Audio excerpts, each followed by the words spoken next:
ህልምህን መኖር ከፈለክ አንደኛ ራስን ቢዚ አርግ። የወደፊት ህልምህን በማይወስኑ ነገሮች ላይ አንዲት ሰከንድ አታጥፋ። ህልምህና ራስህ ላይ ብቻ ስራ። እድሜ ዘመንህን ሁሉ ይከፍልሃል። ሁለተኛ ጊዜህን ተጠቀም። በጅምላ አትነዳ። ለሰው ብለህ አትሸመም። እምቢ አይሆንም የሚሉ ቃላቶችን ደፈር አርገህ ልመድ፣ ትጠቀማለህ።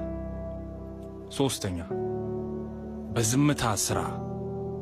ጠንክረህ ስራ፣ ጉልበትህን አሟጠህ ስራ፣ በማስተዋልና በጥበብ ስራ፣ ግን በዝምታ።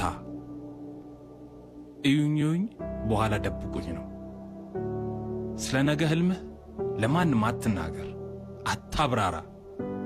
የሰው ምላስ ጠልፎ ይጥልሃል፣ መጥፎ ነው። አድፍጦ የመስራት ግን ጠንቅቀህ ተከተል።